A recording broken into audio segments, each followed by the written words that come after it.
5 coisas que eu aprendi na Academia da Força Aérea. Olá, eu sou a Dayana Souza, seja muito bem-vindo aqui. Hoje eu quero compartilhar com vocês 5 aprendizados que eu tirei dos 4 anos que eu passei na Academia da Força Aérea. Se você ainda não assistiu o vídeo que eu conto como eu passei no concurso da Academia da Força Aérea, assiste também, vou deixar o link aqui, onde eu conto a minha experiência de aprovação nesse concurso tão difícil que é da Academia da Força Aérea e que mesmo sem muita instrução, sem ter passado por escolas boas, eu consegui. E o que há por trás desse mindset de uma pessoa que passa num concurso difícil? O primeiro aprendizado que eu quero compartilhar com você hoje é: quem tem um porquê forte aguenta qualquer como. O que é isso? Assim que a gente entra na Academia da Força Aérea, a gente passa por uma adaptação, um período de quarentena, né? Eu passei 40 dias vivendo uma situação de muita pressão, de uma rotina pesada, onde a gente era testado no nosso limite mesmo. E quem estava ali em cima do muro, quem não sabia se era aquilo mesmo, sabe? Quem tinha ido só pra ver como é que é, quem não tinha aquilo bem enraizado, um porquê muito forte, que estava na corda bamba ali, que estava em cima do muro, pediu para sair. Porque não fazia sentido a pessoa passar por aquela situação difícil, por aquela pressão toda, por aquele sofrimento, se ela não queria aquilo. Então, os primeiros a irem embora, eles foram indo ali na adaptação. E eu acredito que para isso que existiu a adaptação, né? Também era para nos adaptarmos à situação de militar, mas também para ver quem que queria realmente estar ali. E todo mundo que tinha um sonho ou que estava ali por um propósito maior, que queria mesmo aquilo, conseguiu. Não importava o que aquela pessoa passou. Por exemplo, na nossa adaptação, a gente dormia pouco, a gente tinha que fazer muitas corridas, toda hora corrida, esforço físico, pagar flexão, aguentar pessoas no nosso ouvido falando várias coisas e tendo que fazer tudo ali certinho. Era uma pressão psicológica, mais do que o esforço físico até, eu acho que foi a pressão psicológica, mas quem tinha ali um propósito, quem tinha um porquê forte, aguentou passar por aquela adaptação. Ficar sem ver a família, porque eram 40 dias que a gente ficava ali preso, a gente não podia ir pra rua. Era uma quarentena como a que a gente está vivendo hoje, né, na pandemia, porque a gente ficava sem ver os familiares, era tudo muito restrito, era tudo muito rigoroso. E quem era civil, né, tinha os meninos que vinham da escola preparatória de cadetes, eles já estavam um pouco acostumados, mas mesmo para eles também era pesado. Mas pra gente que era civil, era muito pesado, era muito pior. A gente não estava acostumado com nada daquilo, mas quem tinha um porquê forte aguentava, porque se era para fazer aquilo ali, se para ser cadete da aeronáutica a gente precisava passar por aquilo ali, a gente aguentava, não importava o que. O segundo aprendizado é: o corpo acompanha a mente. Assim que começou a adaptação, a gente teve que correr todos os dias. Todo dia era o exercício físico da gente, o principal era fazer corridas longas. E eu não estava acostumada com aquilo, eu nunca tinha corrido na vida. A primeira corrida que eu fiz foi para passar no teste físico, que a gente tem que correr 12 minutos. E graças a Deus eu passei, porque eu era magrinha e era leve, então eu acho que eu corri bem. Só que eu não gostava de correr, era uma coisa muito sacrificante pra mim. Enquanto eu tava ali correndo, batia um cansaço, sabe? Um cansaço. E eu lembro dos outros cadetes mais antigos falando assim: olha, quando o seu corpo estiver dizendo que chega, quando você estiver muito cansado, querendo desistir, saiba que você ainda tem 40%. E eu lembro que eles falavam muito isso. E isso eu aprendi na prática. Quando dava aquela vontade de desistir, dava uma vontade de parar, era impressionante. Eu me concentrava e eu lembrava disso. Não, eu tenho ainda 40%. E eu ia na mente. Gente, era muito forte isso, porque o corpo queria parar. Mas quando a gente alcançava esse limite e a gente entregava pra mente, não, a minha mente que vai me guiar agora, os 40%, o nosso corpo obedecia. E parecia que era um degrau. Quando a gente chegava naquele degrau e a gente conseguia ficar firme, continuar, a gente ia embora. E aí a gente aguentava 1 hora correndo, sabe? Foi incrível ver como que nós somos muito mais capazes do que a gente pensa. Ali eu aprendi na prática que a nossa mente, ela guia o nosso corpo. O corpo, ele acompanha a mente. Se você falar que você vai parar, se eu ficasse ali na corrida, não, eu vou parar, eu desisto, tá muito cansativo, eu parava. Mas se eu colocava na minha mente, não, eu ainda tenho 40% de energia, deixa eu ir atrás desses 40%, eu sou capaz, eu vou conseguir, eu vou chegar até o final dessa corrida, eu não vou me entregar, o meu corpo acompanhava. Era uma coisa assim, era uma mágica que acontecia naquele momento. Era isso que eles falavam, dá o gás, dá os seus 40%, procura aí dentro de você tem esse recurso. E na nossa vida também é assim. Quando você chegar no seu limite, quando você estiver com muito sono numa situação e você precisar ainda ficar, lembra desses 40%, procura esse recurso dentro de você. Qualquer situação, quando você achar que chega, quando você achar que não tem mais jeito, que acabou pra você, ou que você não vai aguentar até o final, lembra desses 40% e lembra que o seu corpo acompanha a sua mente. O terceiro aprendizado é: sempre dê o seu melhor.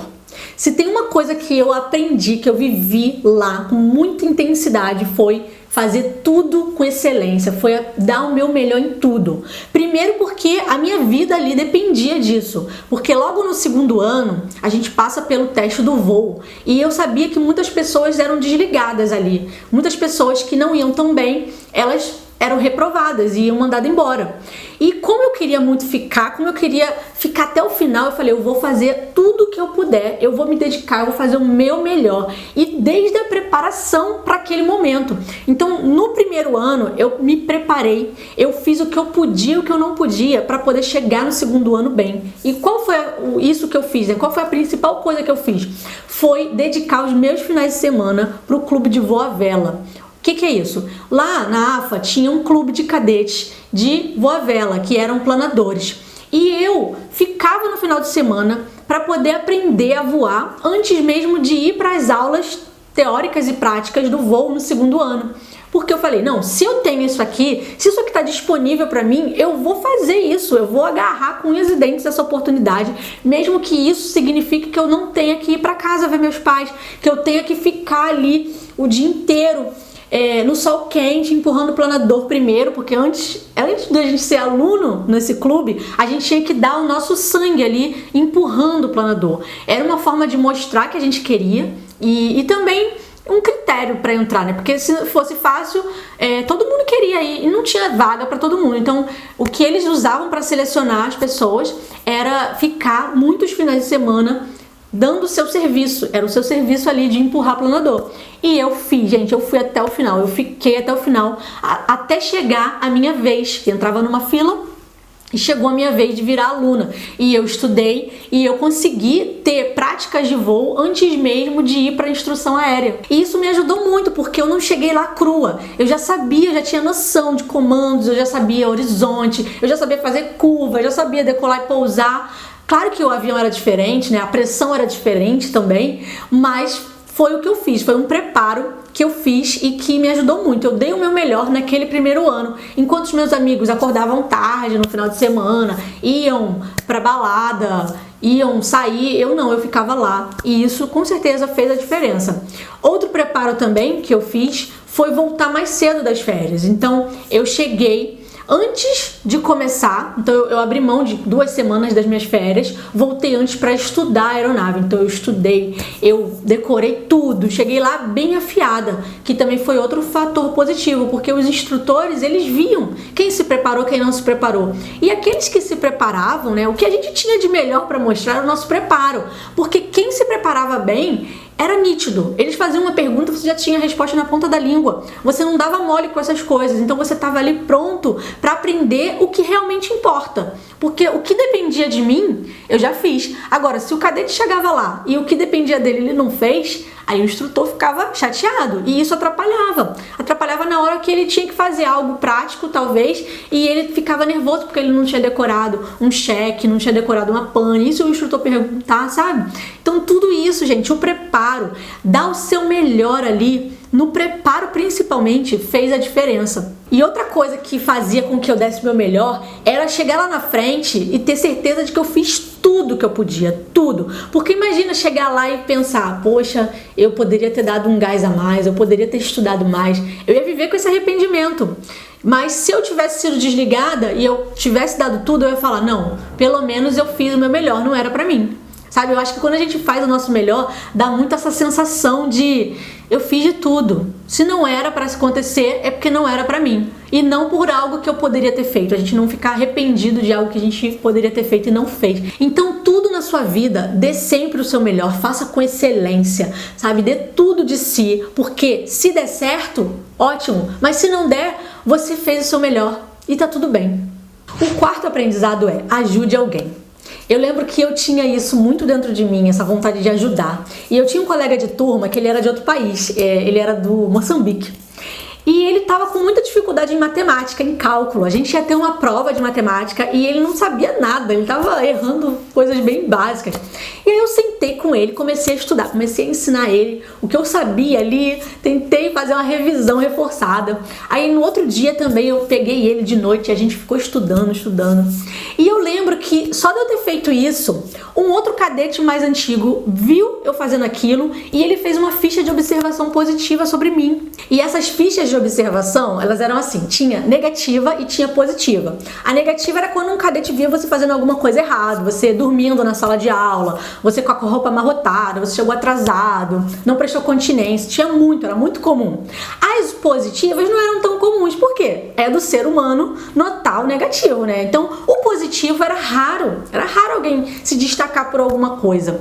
E isso ia pro nosso comando e influenciava no nosso conceito militar. Tem o conceito militar era como que você era como militar, que eram como os mais antigos viam você e também como os seus pares viam você.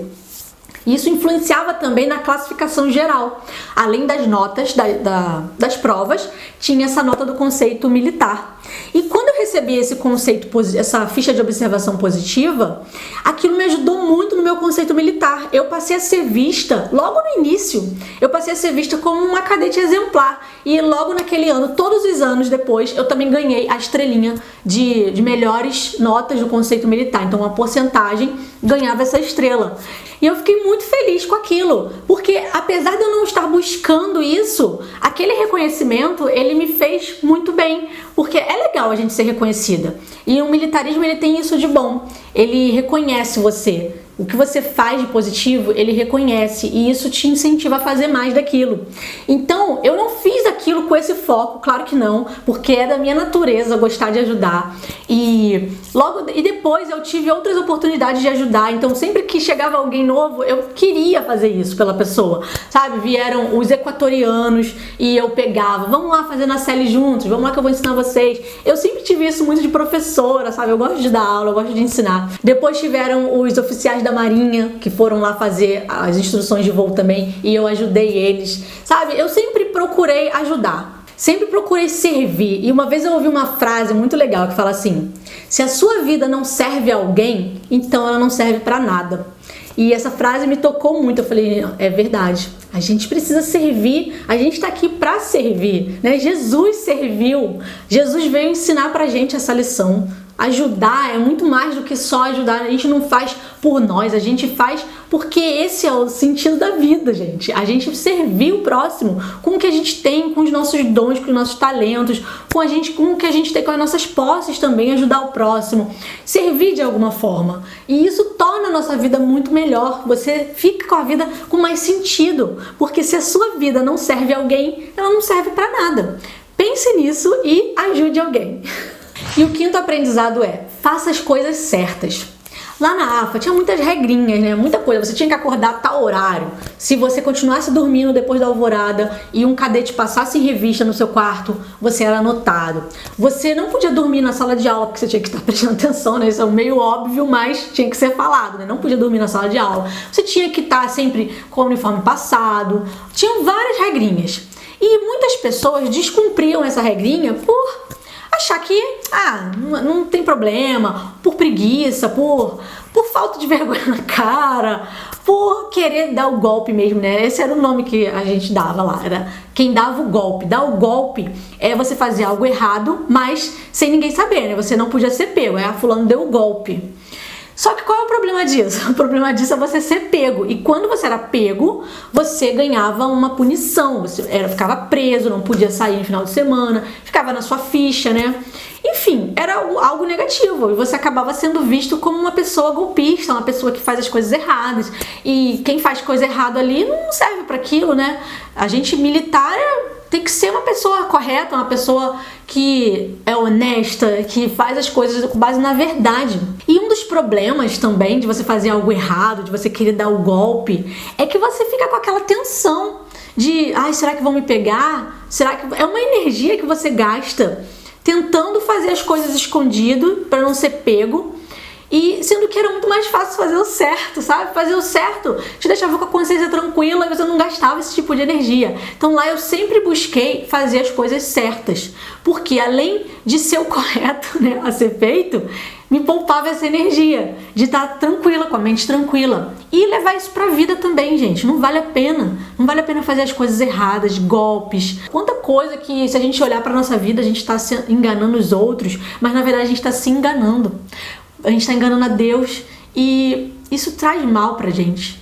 Com certeza, todo mundo que dava golpe lá, uma hora ou outra a verdade vinha à tona e essa pessoa ficava mal vista demais perante os mais antigos, perante os comandantes, perante os colegas. Isso era muito ruim.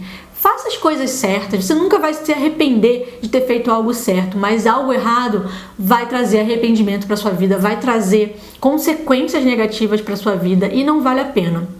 Então, gente, esses foram os 5 aprendizados. Espero que vocês tenham gostado. Se eu lembrar de mais alguma coisa interessante para falar sobre esse meu tempo na Academia da Força Aérea, eu vou voltar aqui porque eu vi que vocês gostaram. E se você gostou, coloca aqui nos comentários para mim qual foi o aprendizado que você mais se identificou e que você vai aplicar agora. Deixe seu like aqui no vídeo, compartilha com aquele amigo que vai se beneficiar desses aprendizados. Um beijo grande, fica com Deus. Tchau, tchau.